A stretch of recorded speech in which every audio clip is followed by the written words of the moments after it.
Hello, my loves, and welcome back. Today's episode is going to be really, really fun. And my goal around this is to have it be honestly really super simple. So, as I was getting ready to record today's episode, it was on my calendar for today. But last week, when I knew we were going to be having this conversation together, I was noticing a couple things, some thoughts that were running through my mind, these little things that I do throughout my day, thoughts that I think, right? We often talk about this when it comes to mindset and energy, that what we think and what we say create our reality. And I think that there's a way that I've trained my brain. I haven't always been this way, but I've invested a lot of time and a lot of money to optimizing this thing that we call our mind. And I often say that your mind is either your greatest asset and your best friend. And especially when you program it to get on board with taking you where you want to go, you can teach it to do that. And then reaching your goals and moving towards your desires and manifesting what you want becomes honestly relatively easy. Or for many of us, because we're not taught these things like we should be in kindergarten and first grade, your mind can be your greatest enemy. It can be the thing that is constantly pulling you back and keeping you stuck. So I was noticing, what are the things, the really, really little things, I'm gonna go as far as calling them these micro moments. So I want you to get excited, because what I'm going to share with you has the potential to create a massive impact, has the potential to change a lot and to change things really quickly in every area of your life and your business, if you happen to have a business. And they're teeny tiny. They don't take a lot of time. They don't take a lot of energy. They don't take a lot of effort. So I'm going to share, I have a list. There's no order of importance. I was kind of thinking about things as I was moving through my day. So we're going to bop back and forth. Feel free to jot down the things that you want to try. If you have questions that pop up around what I'm sharing, I want to encourage you to send me a message on the social medias. I love connecting with my community in the DM. So let me know what you like. Let me know what you have questions about. And I also want to invite you to be in the inquiry around, what are things that you do that are really supportive, really impactful, and maybe you've been doing them for so long that they feel like second nature. I want you to pause and notice those moments and find ways, like I'm sharing this with you today. How can you share your micro and highly impactful moments with others to make a difference? Because I really, truly believe that that's what we're all here to do. And it's going to look a little different from one person to the next, but everything we experience, if it's something that is going to help someone's life be better, like, why wouldn't we share that? Okay. So, number one, there's this thing that happens. And also, for people listening to this podcast episode later, we've got a live studio audience here. And so, as I say these things, if you can relate, give me a little nod. Okay. So, there's that moment when you're waking up, but your eyes aren't open yet. So, like, that moment where you're starting to wake up and you're in that sort of coming out of the dream state, thoughts start coming to your mind, but you're not actually fully awake. You know that moment? So before I open my eyes every single day, when I have that moment, the awareness of waking up, I say, thank you, thank you, thank you, thank you. And I don't actually even say those words out loud. Never really. But it's like, it's with the voice of my soul. And it's just this awareness of like, okay, I'm being given the gift of another day. This is a big deal. And the thank you in my realm is directed to what I call God. Thank you, God. Thank you, God. And I know that I attract the most incredible, heart-centered, spiritual beings. Some of you may also resonate with that term God. Maybe it's thank you, universe. Thank you, Gaia. Thank you, spirit. Thank you, highest self. But there's something really special, so easy, literally takes 60 seconds, less than 60 seconds, like takes a fraction of a second to say thank you. I say it a couple of times with that kind of quiet inner voice and let myself get excited. I woke up today. I have the gift of a new day. I've got breath in my lungs. I've got a heart that is beating. And there's just something so simple and so special about that. I love it.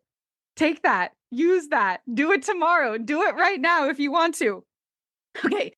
The other thing, and I cannot pretend to be the expert on this. Number two, I have to preface this. So it took me a really long time to get on board with starting a podcast. Why? Because I, up until a few months ago, didn't listen to podcasts. I love learning. There's something about the I get like the mode or the vehicle of video. Like I actually prefer video. And so anytime I was going to learn something where some people would just go to whatever app they use to listen to podcasts, I would go to not Spotify. That's where I go now. I listen to music on Spotify. I would go to YouTube. So I would like if I wanted to learn something or I wanted to dig into something, I would go to YouTube. And so a lot of people were asking me to start a podcast and I was like, it just doesn't make sense for me. Well, here we are recording however many podcast episodes we have so far. And I have actually gotten really into podcasts. I'm like, this is great. Why did it take me a decade longer than it took everybody else?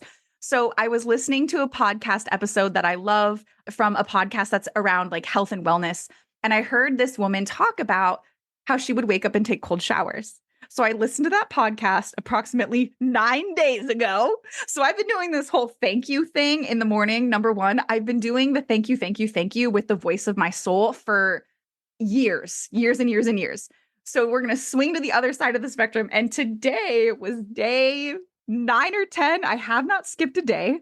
But I'm all about the realm of biohacking. This concept of biohacking is doing things to optimize the way that we feel, the way that we show up, the way that we think. So there are supplements that you can take and things you can add to your coffee and ways that you can move your body and all different types of things. So whenever there's a biohacking strategy that I'm like, oh, I have that. It's not going to cost me a lot of money to do that. Let me try that thing. And I know a lot of people are into the whole cold plunging. I've cold plunged one time, maybe two times. It's so hard. I know it's really good, but I feel like the cold shower first thing in the morning has been really difficult, but really, really, really helpful. And there's this whole spiritual layer to it. So I'm a big fan of this, the biohacking of immersing yourself in cold, however you choose to do that. I feel like a cold shower is a little bit of a baby step. There's a couple things that I want to preface here. One of the other things we're going to talk about, well, actually, for the sake of this, we'll go into that next. We're going to talk about cycle syncing is another small thing that has made a huge impact. We actually have another episode all about cycle syncing. So for women, we are not meant to do the same exact thing every single day and every 24 hours. So our bodies and our hormonal cycles work a little bit different. So men, the male hormonal cycle resets every 24 hours. And so it actually works really great for men to have rituals that look identical, Monday through Sunday at the exact same time every single day. Women, our cycles, it takes 28 days to reset. And so we have a whole nother episode all about cycle syncing. Go check that out. I do know that in the realm of biohacking, there are certain parts of the women's cycle where the cold immersion is not ideal. It just doesn't align with your hormonal cycles as well. So I actually can't even speak to that right now. I'm going to assume like during your menstrual cycle when you're meant to rest and take it easy, that's probably when you're not meant to do kind of the cold plunging or the cold therapy. But again, I'm on day 10. I'm creeping up I'm about 1 week away from my menstrual cycle. And what I'm using here is I'm using my own intuition. We talk a ton about intuition around here, and it feels really good. So for the last 10 days, I've been doing it. I love how it makes me feel. I love that I feel alert, awake. I actually feel like I feel more focused throughout the day. And there's a couple things that I'll do. I have an app called Motivates, and it's basically just like a ton of motivational and inspirational talks. And so I'll pop in my headphones. I have yet to do this without my headphones in, without some like inspirational music and like, you're bigger than your excuses and you can do anything for, 60 seconds. And so that has been helpful to pump me up. And it's really hard, but it's reminding me that we can do hard things. So the cold showers, love it. We're on day 10 of that. So stay tuned to see how long we stick with that. Number 3, we'll go into this cycle syncing. Like I said, we have another episode, another podcast episode. The last one we recorded was all about cycle syncing. This is essentially allowing you to tap into the remembering, to tap into the knowing that we are not separate from nature as human beings. And especially as women, there's something so beautiful. The way that our cycle, we move from one phase of our cycle to the next, and how that mirrors quite literally what we see out in nature, and how that mirrors what is happening with the moon. The moon represents feminine energy. And I feel like since I started cycle syncing a few years ago, it's allowed me to give myself a lot more grace. There's something about, I would definitely classify myself as, I don't know if I'd call myself type A. You guys think I'm type A? I think I can be type A, recovering perfectionist, recovering people pleaser. I definitely resonate with someone who is a high achiever, someone who for the majority of my life, for more than 3 decades, wore the badge of honor of my identity was wrapped up in how much I could accomplish and how fast I can do it and how I could, be the absolute best. And I think that there is something to that that allows us to be successful, but that definitely has its shadow side. And I think that cycle syncing gave me permission to not be on all of the time, to not feel like I had to be the Energizer Bunny 24/7, 7 days a week, every single day of my life. It let me realize, as kind of cheesy or cliche as it sounds, that I could literally do less and be more successful. I could work less and make a bigger impact and make more money and feel better. And that took a while to figure out those pieces, but cycle syncing was a huge layer. Like I would not have figured all of that out without this concept of cycle syncing. So there's that. Number 3, I am not a health coach. Was that? No, this is number 4 because we flip-flop these. Number 4, I add protein to everything. We're like going way off on the like left field here. So I invested a tremendous amount of money, honestly, like the best money I ever spent, in a health coach a couple of years ago. And I had got into the absolute best shape of my life. And not only was I in the best shape of my life, but I also felt really good. I think it's important that I share that because I had done other programs and other diets before that where I got skinny and I lost weight, but I felt like crap. I felt like a shell of myself. I had no energy.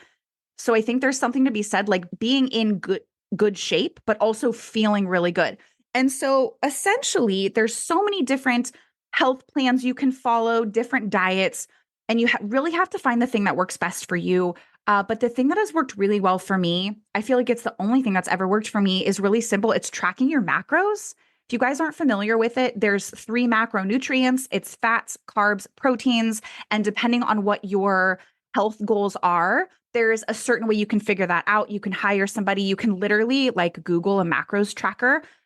This being said, when I was at the beginning of this particular health journey with this particular coach who I love so much, her name is Megan. Her account is Nomadic Fitness. She doesn't even know I'm talking about her today. I'll have to ping her. I'll put her like in the show notes. But what I realized was when I started on that program, it was really hard for me to get the amount of protein that I needed. And I instantly, within a few weeks of doing this, I realized I'd spent the majority of my life getting maybe 25% of the protein my body actually needed. And that one thing made a world of a difference.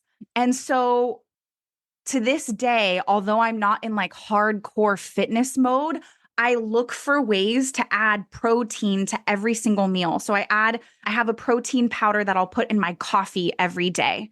And I'll look for if I'm going to purchase like pasta. There's pasta with higher amounts of protein. So whatever I'm looking for, I try to make it really easy for myself without having to burn myself out or track everything that I put into my mouth. That has made a world of a difference. And I'll never forget that aha moment of starting to really be mindful of what I was consuming and seeing the scarce level of protein that I was giving myself versus what I needed. And ever since then, that's just been something that I prioritize. So take it or leave it. That's been a game changer for me. Again, no order of importance because here we are at number 5, prayer. The power of prayer. It's so teeny tiny, and you might call it something different, or maybe you call it prayer, but who you pray to is different than who I pray to. But I think that going back to the type A, the high performer, the recovering perfectionist, and people pleaser, I spent a majority of my life, and it wasn't just from all those things, but I'm sure it had to do with my upbringing. And I've done a lot of energy healing around this where I had made a decision at a really young age that I couldn't count on anyone else. That I was going to have to be like, if it was going to get done, I was going to have to be the one to do it. I decided at a really young age, this makes me really sad to say, I decided I was on my own. And that actually didn't make me sad. It felt very empowering because it was like, well, if I'm on my own, then I don't need anybody else. And again, I think that there's an aspect of that is really empowering, like I love the concept of like taking radical responsibility for your life, but it's also really sad and really lonely. And we block ourselves off when we move through life with the mindset that you're on your own, that you can't count on anybody else. And so you may have evidence from your upbringing, from every year, every relationship you've ever had that you can't count on anyone else. That's not necessarily my experience. I hope that's not yours. But part of this spiritual journey, part of this healing journey is remembering that I am not alone. You are not alone. Even when it feels like in the 3D world, like the actual physical beings around us, even if it feels like there's no one we can count on, you've got spirit. You've got God. You've got your higher power. That's simply what you're an extension of.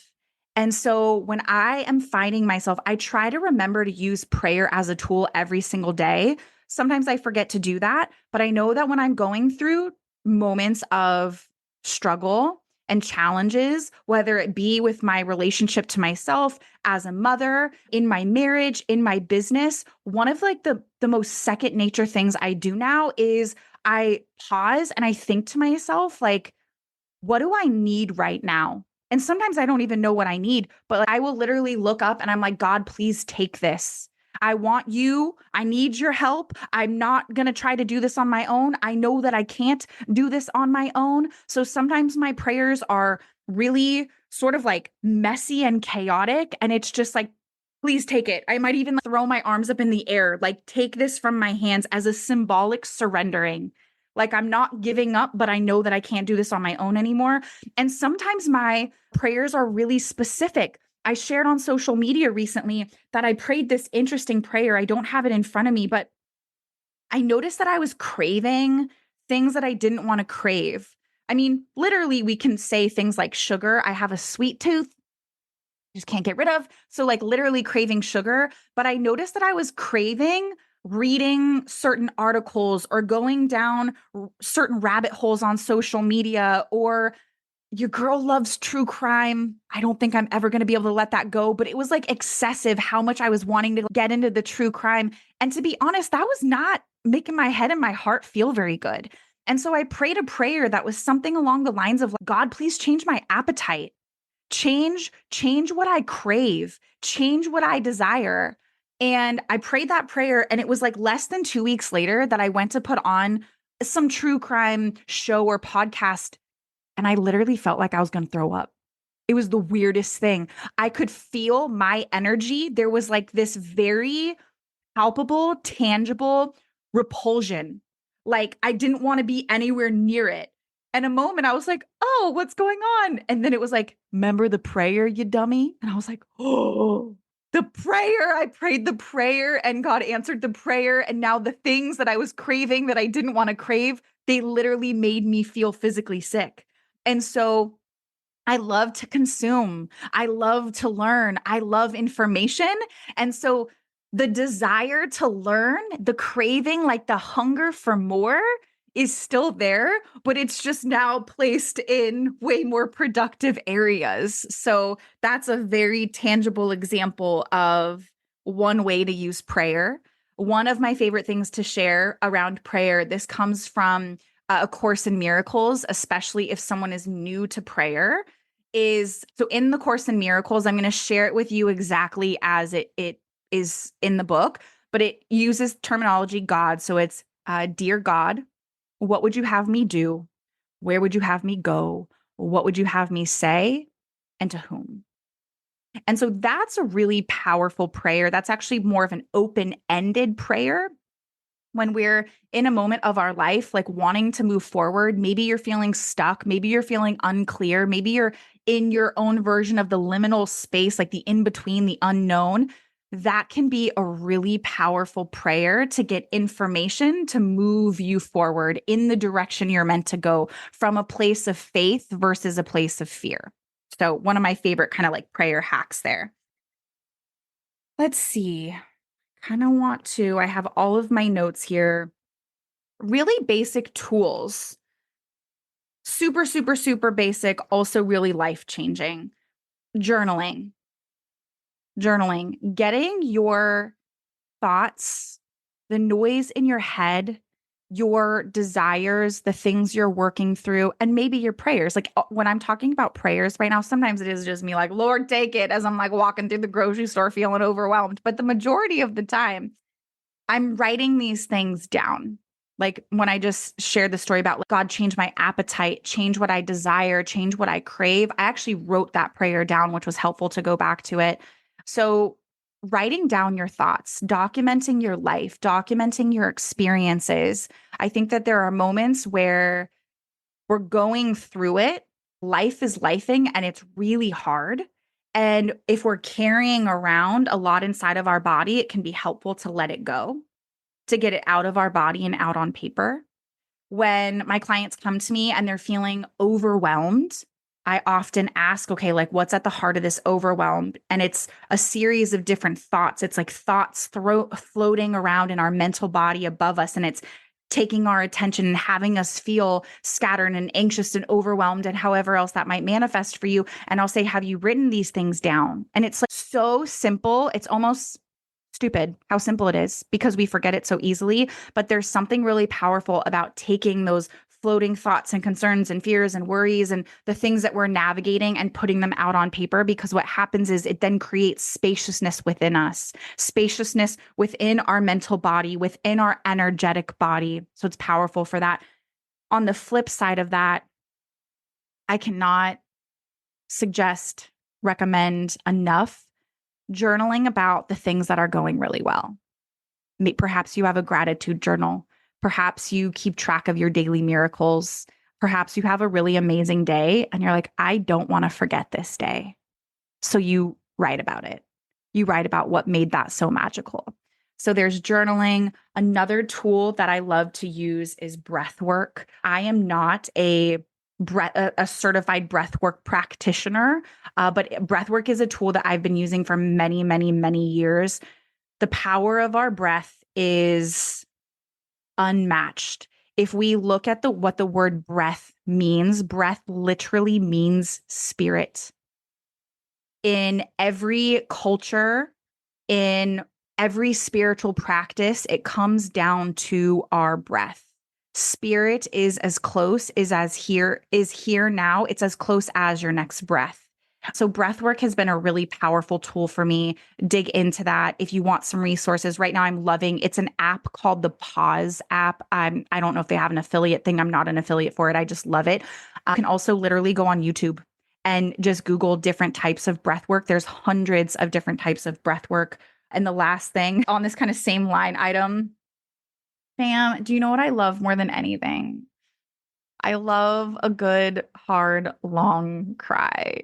There's something so healing and so cathartic with crying. This there's a little bit of shame in me sharing this story, but it's here now, so I feel like I should share it. And when we share things that we have shame around, it makes the shame lose its power. Recently, I was out on vacation. It was an adults only trip. I don't drink alcohol very often. When in Rome, we were there for a friend's 40th birthday. So I was at a little restaurant bar with a girlfriend of mine. It was just the two of us, and we're kind of both in that same boat of not drinking, but we were like, let's get like a fun beverage. And I was like, what do you drink? She's like, I don't know.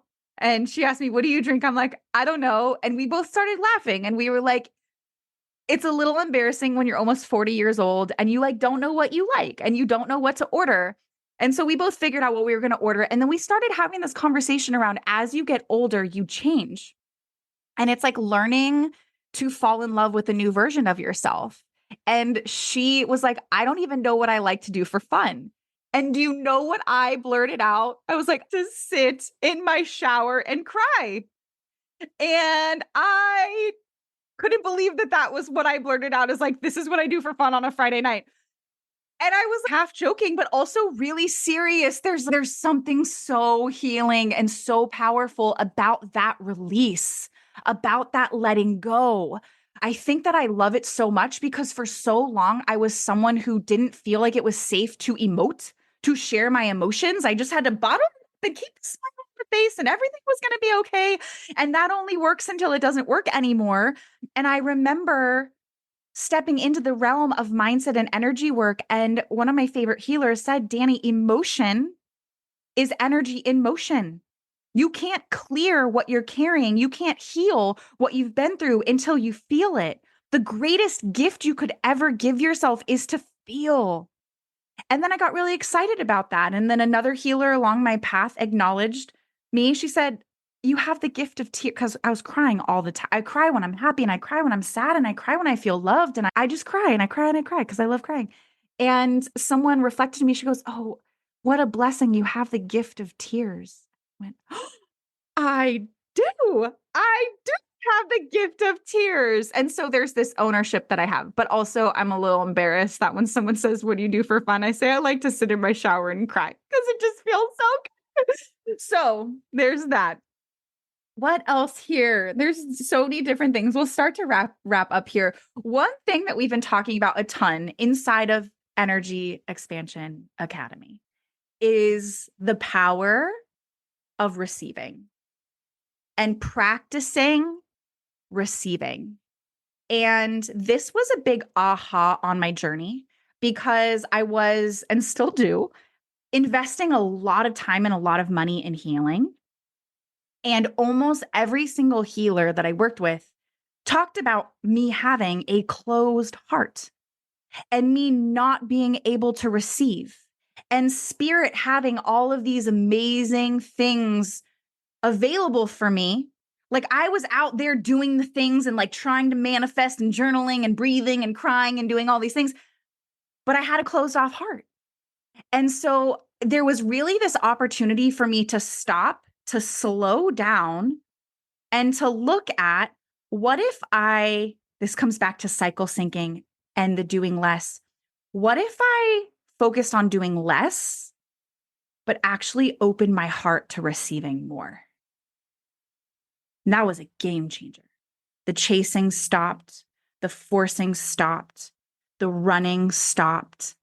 I saw this meme the other day, and it said something along the lines of, we don't do the healing work to handle the trauma. We do the healing work to handle the joy. And that blew my mind and my heart wide open, because that is why we do the healing work.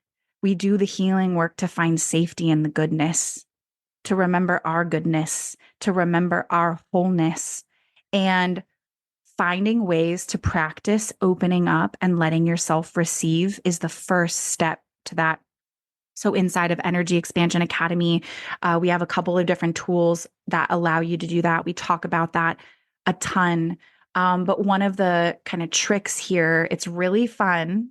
And we've got some Energy Expansion Academy babes here in our live studio audience. But literally saying out loud, I received that is a really great way to start this practice. I am now someone who spends 50% of my life moving through the world with my hands on my heart as this sort of symbolic physical reminder of letting in the goodness and saying, if someone gives me a compliment, if a client tells me the impact I've had on them, if there's someone offers to pay for dinner or for lunch, for anything, instead of fighting and throwing each other's credit cards around. If we're going out to lunch often, we're going to have to do some sort of swap, like you get it this time, I'll get it next time sort of situation. But just practicing saying like, I received that. Thank you. I received that. And noticing the more you do that, the more there is to receive, the more you notice the good. I don't even know how many we've got there, but we're going to share one more. I was thinking about a couple of maybe quotes or concepts that I love, that I feel like I live by, that I feel like I think about often. And there's probably a lot, but when I knew I wanted to wrap up with these quotes, these philosophies, these concepts, there were two that came to mind immediately. And the first one is this idea of choose your hard. You heard of this before? Oh my goodness, this is amazing. I feel like I've seen this floating around and I know what it feels like in my body. I don't describe it a ton, but again, I joke sometimes that I live my life in memes, right? You'll see a meme and you feel so seen and you're like, yes, that. I've seen this floating around the internet for years and years and years. And it's something along the lines of being broke is hard. Also, learning how to create generational wealth is hard.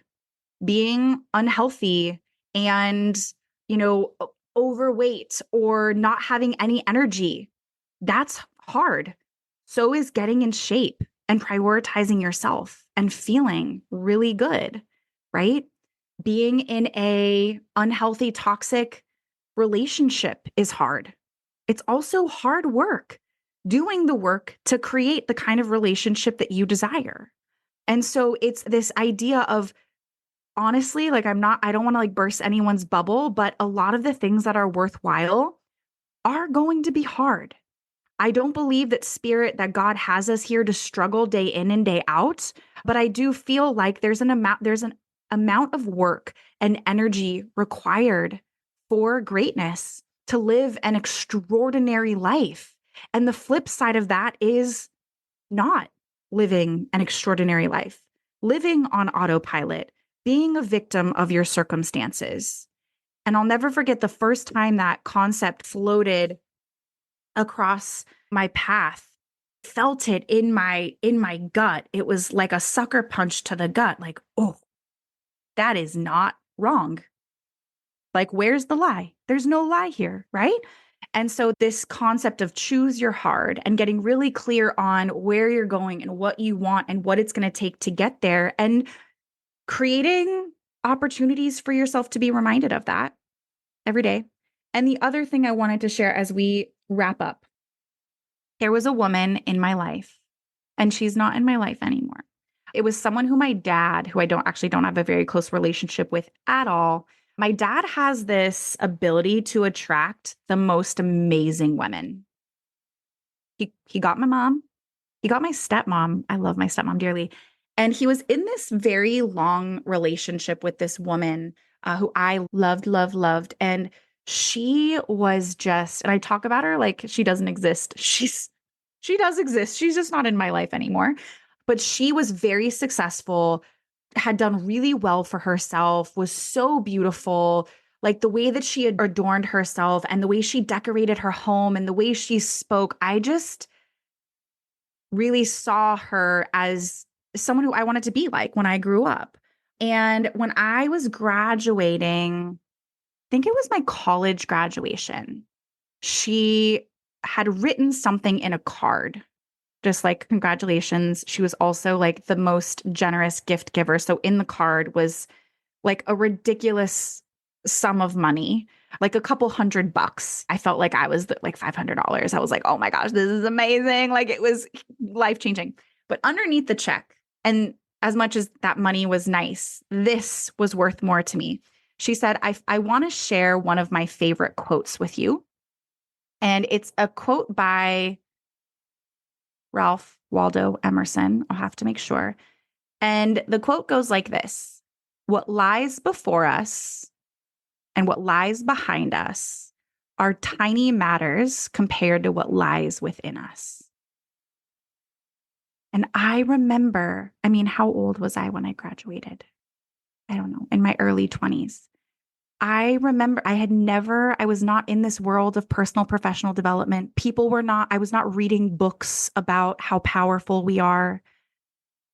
I think I had a level of confidence and belief in myself. I had nearly single-handedly put myself through college. What I had accomplished in college, I got through it in 4 years just because I knew I couldn't afford a fifth year. And a lot of my colleagues lingered there, but I was like, I have to go get a job and I've got to make money and I've got to be independent. I've got to check all the boxes and I got to get the house and I got to find the man and da, da, da, da, da, da. So there was a level of ambition within me. But if I'm being completely honest with you, I don't think I had a very strong sense of self-worth. And so that quote like really sparked something within me. And that's something that I carry with me all the time. And I don't think that I share it nearly as often as I'd like to because it did have such a big impact on me. So, what lies within you, what lies behind you are tiny matters compared to what lies within you. Did I say that right? Did I get that? What lies behind you, what lies before you, tiny matters compared to what lies within you. Yeah. So those are things that I use. Those are things I love. They're things I swear by. They're things that make me feel really good. They're things that don't really take a whole lot of time and energy, but I feel really good about how they make me feel and the way that they weave into my life so beautifully. So take one or two of these or take all of them. I'll have to go back through and count how many we shared because I was just reading out of my notebook the ones that were standing out most today. But sending you off with so much love and really looking forward to seeing you here next time.